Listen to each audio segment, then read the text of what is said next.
Xin chao, what's up everybody? All right, we're over in Japantown.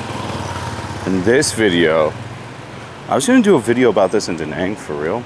In this video today, we're gonna talk about it finally start happening, which was what my concern was in Da Nang with all like the bike rentals with no checking of motorcycle permits, which is cool. Like, this didn't happen in Da Nang, this happened in Muni, but a Russian couple hit another, I think, undisclosed nationality head on coming around the turn, and 2 people died, man. And you know, you think you're just, imagine going on your vacation. I'm not trying to sound Debbie Downer, but imagine going on your vacation, you're renting a scooter, you know, you're going for a nice little ride around the corner, and waboomba, you know, somebody smashes into you. I don't know who's at fault. They haven't released the information, but this is something I've been banging on about since I moved here. One of my best friends died from a motorcycle accident. Again, not trying to be a Debbie Downer, but the main transportation is like motorbike. It looks like it's fun to like go and rent and go jump on and ride around. And can you still do that? Yes. Are you gonna get smoked head on from another tourist? Very unlikely, but these need to be cautionary tales to practice before you come here if you can. You know, if you know you're gonna go on an international trip, more than likely you're not just coming here. Most people that like come to Vietnam that I meet now, 98% of people that I meet that come to Vietnam now have some kind of jobs where they can go places for 2 months at a time. Or 3, so they're not just going to Vietnam. There's still a lot of 2-week vacationers that come here just to Vietnam, but it's something that you need to practice a little bit if you can. Just get on a scooter somewhere.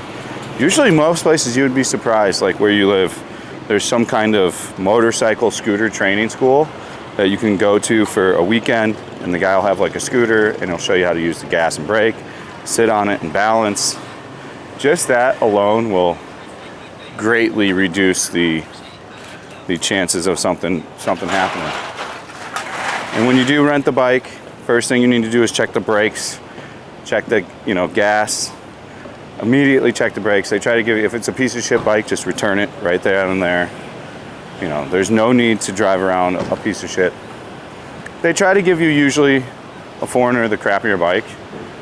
So if you're cert that you want the nicer one, even if it costs 20, 30K more per day, that's fine. Just get one that you know is gonna have gas and brakes that are suitable. Make sure it's got a decent helmet, not some cracked old helmet or some falling apart, sat in the sun all day so the plastic's no good anymore.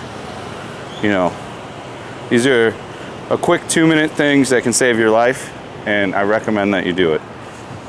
I don't want people to come here, go on vacation, get super hurt, or heavens forbid, die, and then, you know, that whole family's gonna hate Vietnam, their side of their family's gonna hate Vietnam. Like, that's gonna create 100 people not liking Vietnam just because of an accident. So it can be avoided. But in Muni and in places like that, and like Funan and not Funan, why did I say Funan? Muni, Phan Thiet. In places like that, you can rent a bike, but you don't have to. Like Mune, you more so kind of want a bike. Phan Thiet, you can just get around by putzing around for sure. By like hiring drivers, you know. It's gonna be the safest bet. If you are adventurous though, go ahead and rent your scooter. Just be super careful. It's not the safest mode as a newbie anywhere in Vietnam. It's as simple as that. I'm not gonna like sugarcoat it and like put it lightly and try to like downplay it. People need a reality check on this stuff. Yeah, it's all fun and games until somebody gets super hurt, breaks their arm and leg, ribs, or like I said, the worst thing. So take your time, take some lessons, and it can be fun, but we'll focus on the next 5 minutes what I saw in Da Nang, which was people almost getting hit every second, and people that are incredibly new to driving a motorbike making incredibly dangerous choices consistently. Like, you let me know in the comment section if you've been denying in the past year, and if you know what I'm talking about, you let me know in the comment section. There is a problem with underqualified tourists driving around in denying. Now, do I want reform and more rules? No, nobody does. And it just makes it harder to do shit. Like, right now it's super easy to get a motorbike anywhere in Vietnam. Your hotel is what I usually use now, because they already took your passport photo. I don't ever give them the passport, but they usually just have a relationship with the whatever motorbike vendor, and it all goes through them. So they're the liability for it. So I've almost exclusively gone through every hotel for the past 5 years. I don't stay at Airbnbs. I don't believe in Airbnbs unless they're like a house completely separate from other people, not impacting their living environment. So I don't do the Airbnb. But it was very much so a pretty chaotic situation.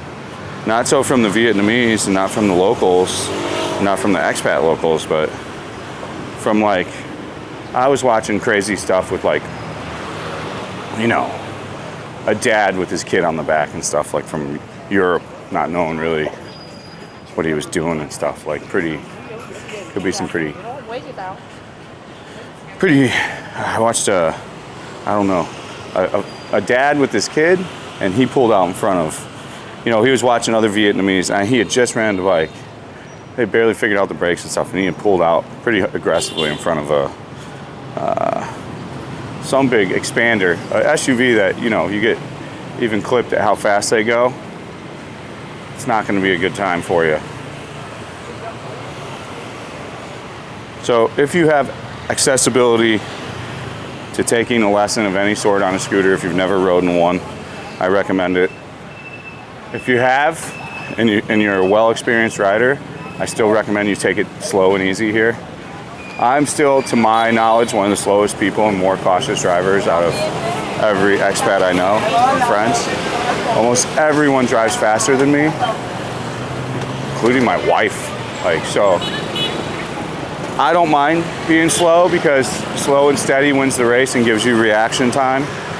If you're out in Mune or out in Da Nang or driving from Da Nang to Hoi An, there's nothing wrong with going slow around the corner and hugging to the inside, and having your wits about you so you can make a decision call if needed, Reaction time is with the ability of gappage that you give to react.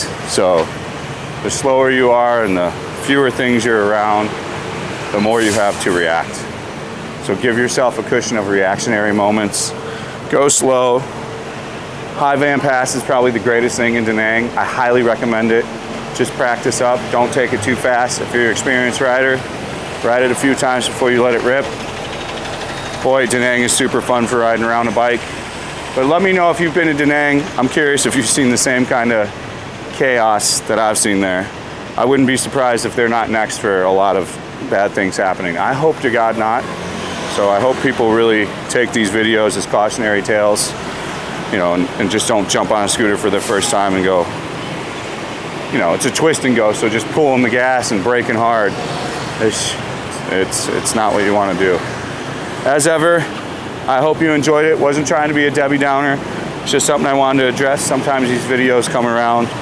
I hope it was informative, and I hope you did enjoy it in some kind of way. And like I said, let me know in the comment section what you think of Da Nang. Stay frosty. Have a good day. Thank you so much for watching.